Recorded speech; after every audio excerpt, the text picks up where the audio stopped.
Hi, everybody. Welcome back to Injustice for All with Judge Joe Brown. I believe this is episode either 19 or 20.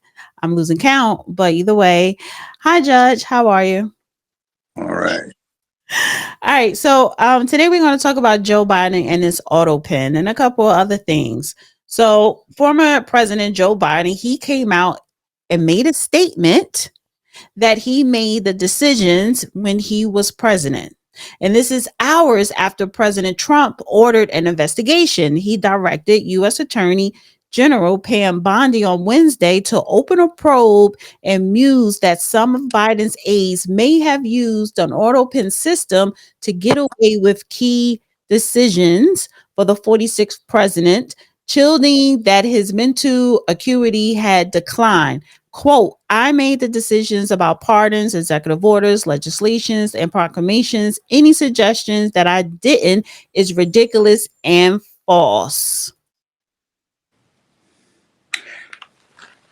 The law says that the chief executive, the judge in question, or the official must sign the particular document in question. I dealt with some problems around here where there was a certain ill-educated idiot who insisted that he was doing what he was doing and all he needed to do was rubber stamp it. But that presented the same problems. We couldn't tell whether one of his secretaries was signing it, whether one of his employees, other than a secretary, was signing it, or what. And it did develop that on a few occasions when it got put to this clown, who was a juvenile court judge here, who dropped out of the 6th grade, and that's as far as his education went. You couldn't tell, particularly after the passage of a number of years. So the auto pen is essentially a high-tech rubber stamp, and there's no way of proving that the executive, meaning the president, signed it or somebody used the device to sign it for him. So it presents a lot of confusion. It didn't follow the law, and it's just not permissible. If it's important enough for you to order it, it's important enough for you to sign it. There's no purpose for the auto pen. Well, Biden also went on to say there is nothing more that this is nothing more than a distraction by Donald Trump and congressional Republicans who are working to push disastrous legislation that will cut essential programs like Medicaid and raise costs on American families, all to pay for tax breaks for the ultra wealthy and big corporations. That's a lie. And see, we don't know if he dies day after tomorrow. We don't know whether it's legitimate or whether it's by the automated rubber stamp. And that is an important thing because without that authentication, the ability to compare handwriting, you have a real problem. You don't know what's official and what's bogus. And he's the same kind of clown. He just lied about that. I'm looking at the proposals from the Trump administration. Looks to me like you get more benefits under what Trump is proposing than what Biden was doing because Social Security, Medicare, etc., it looks like the far left was stealing from the funds in order to finance their little particular agendas. So that's not true, what he is claiming. In fact, it's so far from the truth, it's an outright lie. It's not even a matter of interpretation. So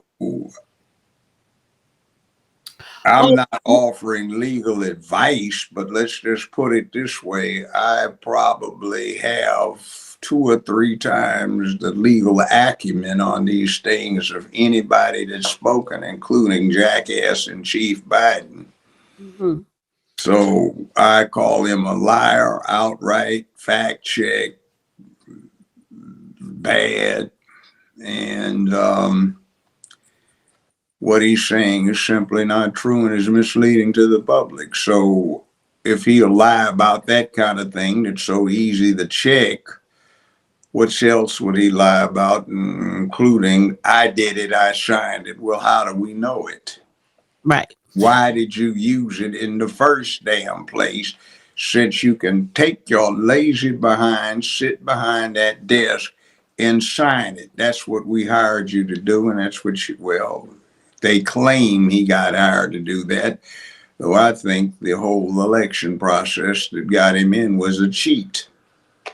So it says shortly after his departure, President Biden's departure from the White House, the Heritage Foundation's oversight project uncovered evidence that the 46th president had used an auto pen, a device to produce his signature, on a slew of key documents such as proclamations, pardons, and executive order.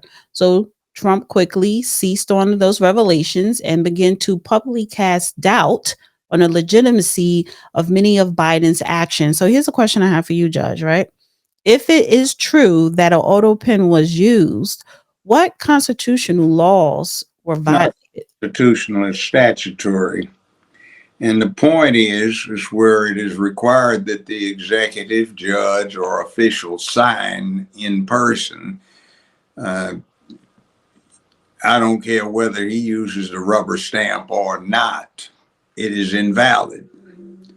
And he simply invalidated a whole lot of actions, which, considering the clown show that he represented, that's a good thing. And every single one that's done by an auto pen should be challenged for its legitimacy. So the thing that would probably come up is a technical argument with, did he veto by inaction? In other words, there's this thing that if the president doesn't sign it, it becomes a veto unless there's under certain circumstances where the Congress doesn't have that much time to go in session, it becomes automatic law. You're going to get an argument over that, which could have been resolved from him not being his typical lazy and licentious self and spent the time at his desk signing it. So since Thomas Jefferson, US presidents have used versions of an auto pen to sign rudimentary documents such as holiday cards. The modern Well, that doesn't count. That's not an official act of the United States of America to send out a holiday greeting card. right.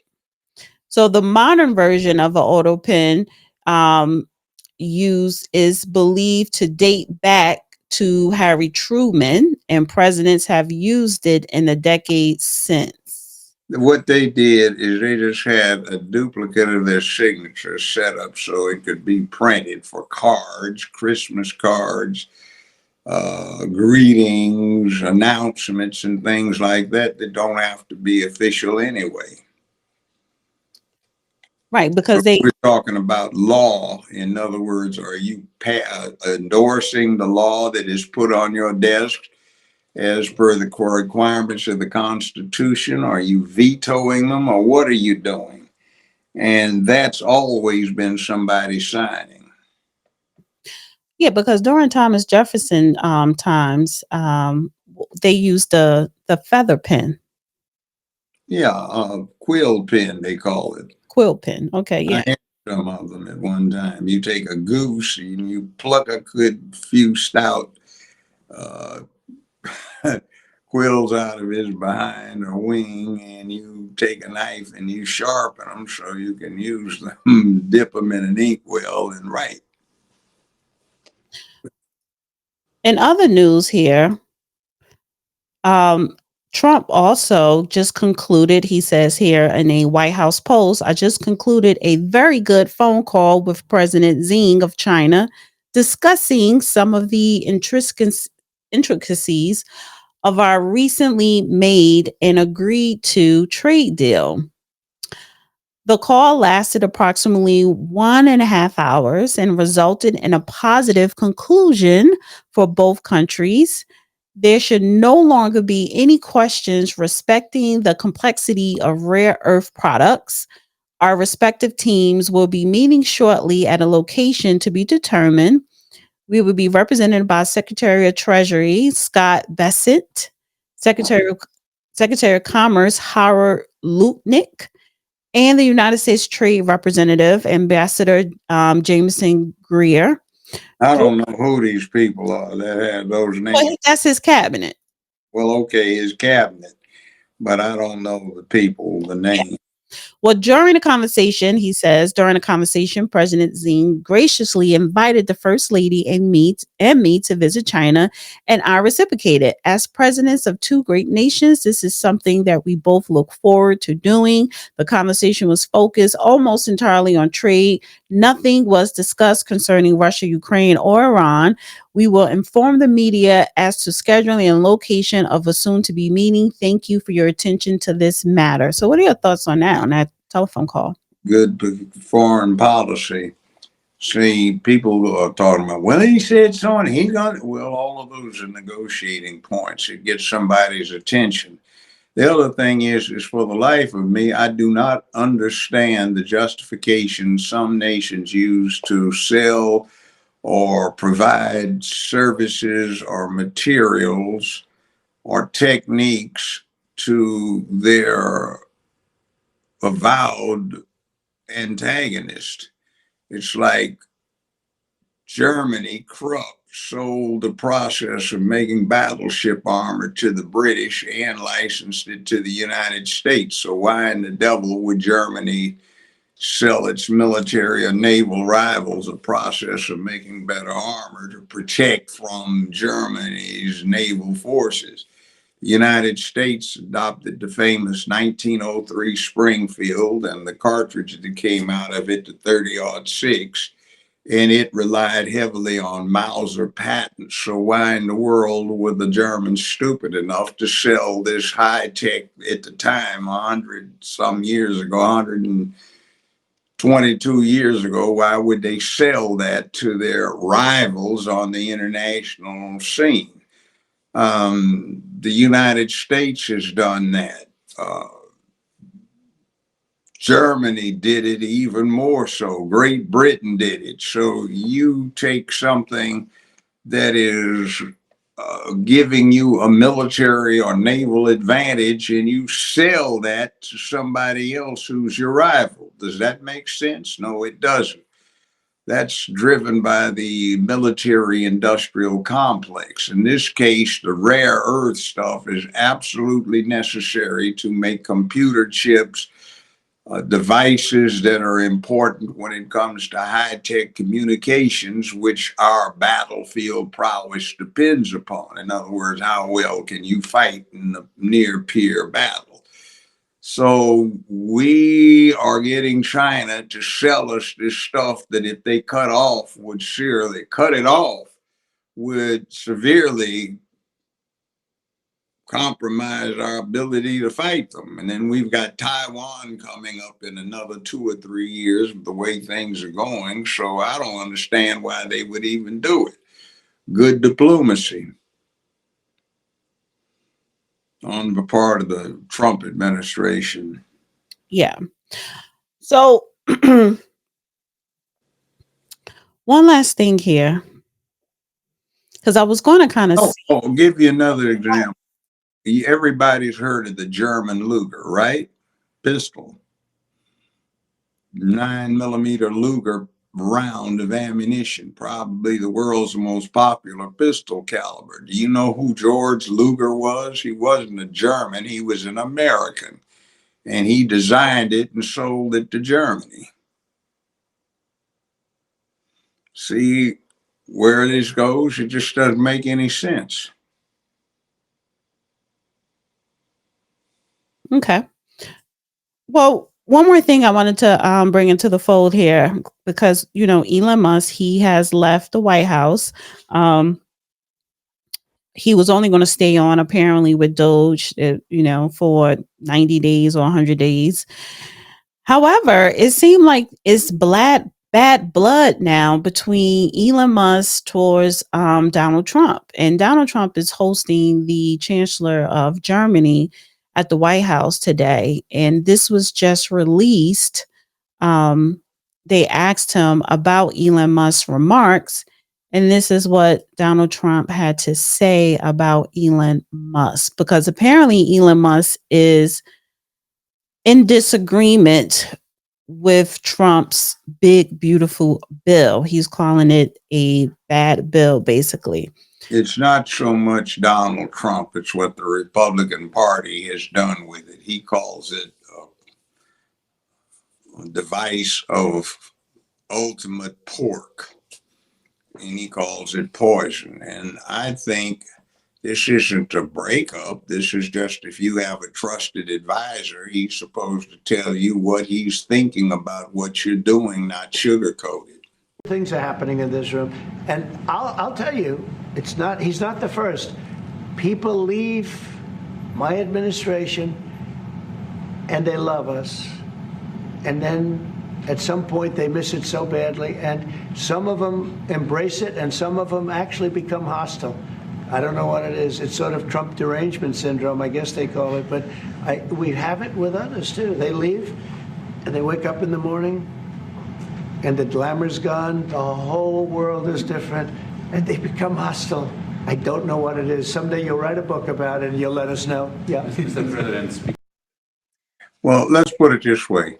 I think Musk was overextending himself. He was actively running, getting involved in the engineering and the manufacturing process with Tesla. That's heavy engineering, with the company making some of the most advanced automotive products, and most of them, a lot of them, came right in on the scene. You've got SpaceX, which is manufacturing and perfecting the biggest rocket by twice over in terms of power ever made, that can get 200 people to the moon or Mars, or several hundred tons of cargo at a time. It's as big as a 747. And you have the same person who took over Twitter, turned it into X, and is still attempting to refine things and get rid of the old algorithms that are still causing a loss of free speech. And he's opened up XAI, which is here in Memphis, and it will be producing the most advanced computers in the world. So you're being CEO for each of those, responsible for the administration and the day-to-day operation, and then you take over Doge for the federal government. You volunteer, you're not getting paid for it, so he's working 50, 60 hours a week, and he's been doing that for months. And I think it's more than that. It's more like 100 hours, because I definitely agree with you on that, overextending. he's Superman. He's by far the richest man that's ever been alive on the planet Earth. I mean, we were looking at Warren Buffett and a few other people. And who's the second one? Is it Buffett or is it Jeff Bezos? Bezos? And Bezos doesn't have a third of the money that Musk has.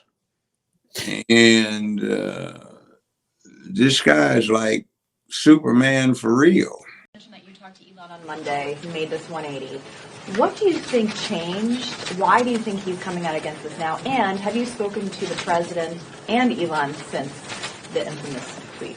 Well, I'll tell you, I called Elon last night and he didn't answer, but I hope to talk to him today. I mean, it's not, it's very friendly, and we've laughed about our differences on policy before. I'm not upset about this, and I just I think he understands, and he's acknowledged to me before, that this is so serious that we can't fool around with it. I mean, the debt cliff is approaching very quickly, right? All the things that are in this bill are so important for the U.S. economy. It's going to be jet fuel for the U.S. economy. All boats are going to rise. And the sooner we do that, the better. And the risk of not getting it done is enormous, not just for the Republican Party, but for the country. We got to do this. We're going to have the largest tax increase in U.S. history at the end of the year if we fail, and all the other calamities that we've talked about. So we've got to get it done, and I think Elon understands the weight of that, and I hope he comes around. I'd love to talk to him this week, and I hope he calls him back today. Well, the Republican Party is trying to squeeze in all of the right of center pork they can on it, and I think he doesn't like that. And Trump is considerate of the political ramifications and the fact that he has to work with his party. And Musk is saying, I don't care, that's bad. You shouldn't do that. But we are stuck with the political realities, so the Republican Party needs to get on its stake and stop trying to selfishly push the pork. Pork in politics is basically a lot of fat meat where there's stuff on it or involved in it that's not good for anybody except a certain few who have a taste for it.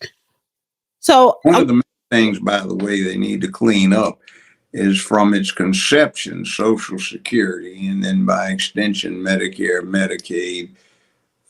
It is permitted through a loophole that Roosevelt discovered back in the 1930s that allows federal agencies to borrow money from the Social Security funds, and there's no time limit on when they have to pay it back. So they just go take money out of Social Security, Medicare, Medicaid to finance their particular brand of social programs. It's not good. Yeah. Well, I wanted just to quickly scroll through Elon's X timeline here. So 3 minutes ago, this afternoon, he says, false. This bill was never shown to me even once and was passed in the dead of the night so fast that almost no one in Congress could even read it. So he was responding to someone that says, Trump, I'm very disappointed with Elon. I've helped him a lot. He knew the inner workings of the bill better than anybody sitting here. He had no problem with it. All of a sudden, he had a problem, and he only developed the problem when he found out we're going to cut EV mandate. But if they picked him, I would have won Pennsylvania. I won it by a lot. But I'm very disappointed because Elon knew the inner workings of this bill better than almost anybody sitting here, better than you people. He knew everything about it. He had no problem with it. All of a sudden he had a problem, and he only developed the problem when he found out that we're going to have to cut the EV mandate, because that's billions and billions of dollars, and it really is unfair. We want to have cars of all types. Electric, we want to have electric, but we want to have a gasoline, combustion. We want to have different. We want to have hybrids. We want to have all. We want to be able to sell everything. And when that was cut, and Congress wanted to cut it, it became a little bit different. And I can understand that. But he knew every aspect of this bill. He knew it better than almost anybody. And he never had a problem until right after he left. And if you saw the statements he made about me, which I'm sure you can get very easily, it's very fresh on tape. He said the most beautiful things about me. And he hasn't said bad about me personally, but I'm sure that'll be next. But I'm very disappointed in Elon. I've helped Elon a lot. Did he, I just want to clarify, did he raise any of these concerns with you privately before he raised them publicly? And this is the guy. So he said that he helped Elon, but Elon also helped President Trump become president for the second time as well. Yeah, well, all of that's superfluous. You know, it's not really relevant. As I said, if you've got a trusted advisor, you want him to give you the pros and cons of what you do. And Musk is saying he was surprised by what came out of the Republican-dominated Congress. He did not know. I've been there. I've done stuff. Several times I was administrative law judge for the criminal courts, and people came to me, will you sign up? And I said, I didn't know anything about it. And have a meeting. What the hell is going on here? Somebody explained this to me. Nobody brought this up. Where did this come from? Well, we don't assume I didn't. So why didn't you bring it to my attention if you're going to have me act like I'm endorsing it, which I'm not? You issue an instruction saying that regulation is withdrawn. It is not to be. So I can remember one thing that came up. We had a huge jump in HIV infections in the local detention facilities here in Memphis, Shelby County. And the guy that was in charge of the detention facilities was a devout Southern Baptist. And he would allow, because he didn't understand what it was for, commissary to dispense individual packets of KY and Vaseline. But he refused to let them dispense prophylactics because he said that was immoral. But HIV was spreading so quickly in the penitentiaries because there was rampant homosexual activity and no ability to acquire protection, that it was getting up. People were coming in with 4 to 6% rates of HIV infection and going out the door after a few months with a 43% HIV infection. And the incarceration within certain communities here was getting to the point where you would have between 18 and 29, you would have 9 out of every 11 young males incarcerated, not on probation, but incarcerated at some point in time. And they were spreading the infections with the young women when they got out. So it was a very bad situation. And they were trying to say I endorsed that. And I told them to go to hell and issue a specific order otherwise and threatened to find some people in contempt. So we got some accommodation. Well, yeah, I understand that, but he lately he has been on a repost and posting marathon here. Breaking U.S. inches towards $37 trillion national debt. Elon says, whatever, keep the EV/solar incentive cuts in the bill, even though no oil and gas subsidies are touched. Very unfair, but ditch the mountain of disgusting pork in the bill. In the entire history of civilization, there has never been legislation that both big and beautiful. Everyone knows this. Either you get a big and ugly bill or a slim and beautiful bill. Slim and beautiful is the way. In other words, the government shouldn't pay for everything. So you still have the debacle of putting criminal elements who are illegal gate crashers at the border. You're putting them in 4 and 5 star hotels. You're giving them great sums of money to live off of, and you have impoverished American citizens living on the streets. It doesn't seem right. You have large amounts of money that will channel through the Defense Department to neuter some sick specimens that weren't satisfied with their gender. You don't have that so much, but you have some residual effects from that are costing a lot of money. There are a lot of things out there that should be cut that weren't, or some things that got cut with what Trump was doing that got put back in because a congressman in his district had the hots to get something brought in for his constituents that didn't do much good for the public generally. So that's just politics.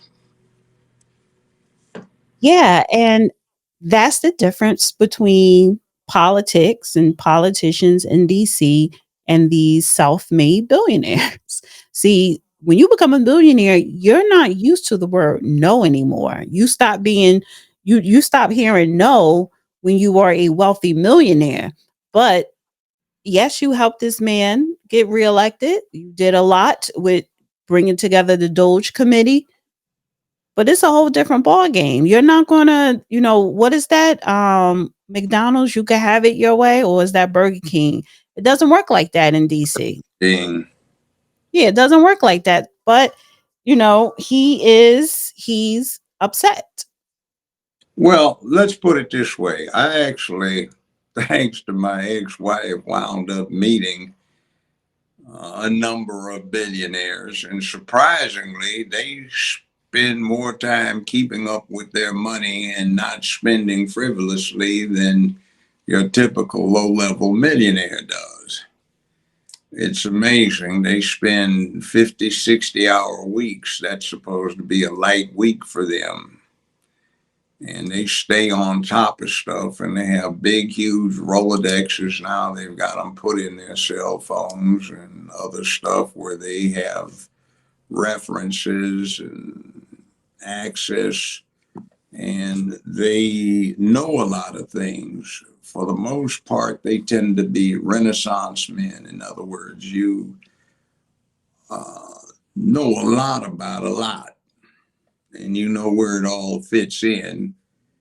And that's why Wall Street, for example, is always going up and down depending upon some supposed trivia that most people say, why in the world would that influence stock prices? So it is what it is. And for the most part, billionaires are a lot smarter than most of the people that I've had the pleasure or displeasure of meeting. Well, my little 2 cents is you didn't have a problem with Trump all the way up until when I guess whoever may have asked you to leave. So I find it very suspicious that you are doing a complete 360 and criticizing Trump and his administration as if he just decided all this overnight. This has been an ongoing situation with whatever policies that his administration was, bringing forward to Congress to be passed. But now all of a sudden you have a problem with it. Somebody is just a little bit heartbroken, just like a woman, a woman scorned. Hell, what's the saying? Hell has no fury than a woman scorned. But that's what Elon Musk sounds like a little bit here. I think it's more the other way around. A trusted advisor will give you the negatives and the positives and the neutrals. And you don't necessarily on that level have a falling out. It's like I'm on the bench. I've got some judges I've been hanging around with for a long time. Some of them might be my mentors, and we have disagreements. It doesn't mean we don't dislike each other. We simply do not agree on how something should or ought be done. So it happens. And what Musk is saying is he's not blaming Trump. He's blaming the general Republican Party for filling up this barrel with pork. And that's what he's saying. And Trump is in the unenviable position of having to back up his party and act like he's supporting it. And in politics, once you really get into it, you may find that the politician is agreeing with you behind the closed doors and calling the other group a bunch of assholes and idiots, but in public he has to act friendly toward them because it's log rolling. You help me roll my log, I help you roll yours. So we have to cooperate. What happened? Sometimes you have to compromise. You went out and then you came back in. Well, could you hear me? No, you went completely out and then I don't think you noticed and then you just popped back in and I brought you back in. Okay, well, what I'm saying is this. Oftentimes, a politician will confide in certain trusted confidants that some of his colleagues are complete assholes and dunces, and what they're proposing is complete idiocy, but in public, they'll act like they're going along with it because they have to. It's called log rolling. I've got something I want done. You have something you want done. So sometimes there's a need for compromise. I have to act like I love what you're coming up with. You have to act like you love what I'm coming up with. And both of us hate the proposal that the other is coming up with. So that's just politics. Because Trump says, yeah, rah, rah, rah, GOP does not mean he actually approves of what's going on.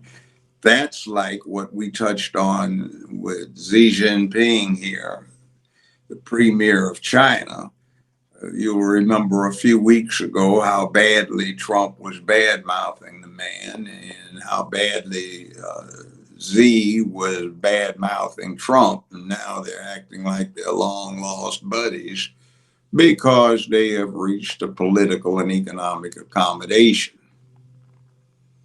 That's just the way things work. And the naive and unsophisticated think everybody is supposed to be, oh, we're really in this together. No, that's not necessarily the case. Displays are crafted for the ignorant.